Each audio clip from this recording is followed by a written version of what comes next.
efter ham. Vi tager naturligvis også med politiet på intens specialpatrulje i det københavnske natteliv. Tilfældige ofre. Det forkerte sted. På det forkerte tidspunkt. Jeg var lidt ligeglad. Synes egentlig bare, det var flere penge. På få sekunder frarøves de deres værdier. Gerningsmænd, der spreder frygt. Det er politiet. Hvorfor er du ude at løbe? Og truer med vold eller våben. Et eller andet sted har du gjort mig mere utryg. Mørket er for længst faldet på, da en gruppe betjente møder ind på Station City i København. I aften er de en del af den ekstra indsats mod gaderøverier. Gaderøverier er stedet, og jeg tror, det er på baggrund af, at der er mange unge, der laver dem, og hører, at når det lykkes for dem, så lykkes det også for mig. Men der er store konsekvenser med det her, og nu, når vi først begynder at fange de her gerningsmænd, så er det altså noget, man ryger i fængsel for. Alene i september blev der i hovedstaden anmeldt 97 gaderøverier mod 51 i samme måned sidste år. Bliver gerningsmændene fundet i besiddelse af koster, så anholder vi med henblik på fremstilling for gaderøveri. Er der ikke koster på dem, så laver vi en direkte konfrontation med forurettede for at klasse dem i spjældet på det. Krimi 5 følger en af de udvalgte patruljer, der er en del af den ekstra indsats.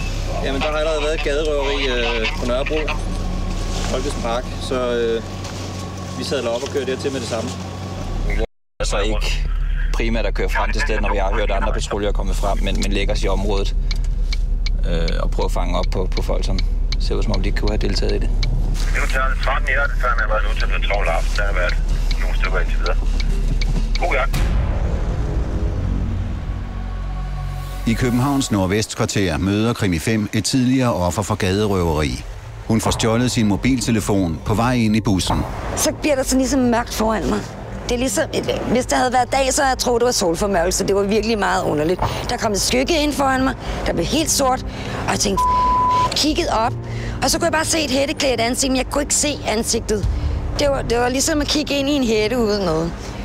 Og så får jeg det der sådan en fornemmelse af, at jeg ligesom bliver skubbet. Og så bliver min mobil bare flået ud af hånden på mig med en enorm kraft. En lokal caféejer kommer hende til undsætning. Så er det caféejeren derovre. Han råber, hvad sker der?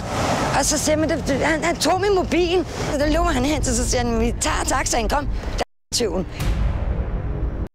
Men god trøje og blå trøje i hånden. Jamen lige nu, så kører vi efter... Og jeg er 208, hvor har vi sidst set de her personer? Du er første vogn, der vender frem dernede. Jeg går bare, det er dig, der har opgivet. Jeg er over på Blarnæsvej, som ligger ganske få 100 meter herfra. Der er en del vogne blandt andet. Der ser det ud, så ligger rundt her. 2-10, velkommen.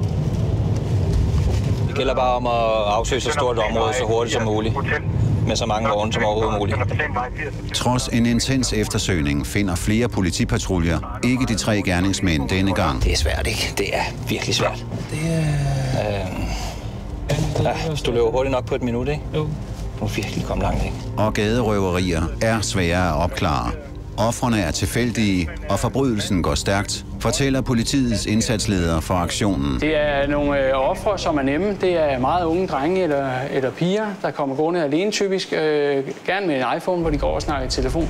Og så sker der det, at en gerningsmand tager fat i dem og enten truer uden at vise våben, og ellers så bliver der trukket knive. Da Malene Lykke får frarøvet sin mobiltelefon ved et busstoppested i Københavns Nordvestkvarter, vælger hun ikke at anmelde det. I stedet tager hun og en caféejer fra området. De hopper ind i en taxa for kort tid efter at få øje på gerningsmanden. Caféejeren får fat i ærmet på ham, der har taget min mobil. Og så stikker han altså af igen, så han får ikke fat i ham. Men han smider cyklen. Og så der, hvor han løber ind på en blind vej, og jeg løber efter ham, skriger efter ham. Så aflever din telefon. Og så kan han ikke komme ud den anden vej, så kommer han og siger undskyld. Altså, var jo vildt glad. Min held, ikke? Jeg havde det sådan, Gud, at han gjorde det for mig. Ved patruljevognen gøres der status over de første timer af indsatsen. Vi har været ude noget, der ligner 4,5 timer. Og status er, at der har været 9 gaderøverier i vores kreds, altså i hele Københavns kreds. Vi har ikke haft det store held endnu med at finde gerningsmænd, men der er tryk på. De mange gaderøverier er tilfældige forbrydelser. De finder sted i både små og store byer over hele landet. De fleste sager sker om natten. Jeg sidder på en trappe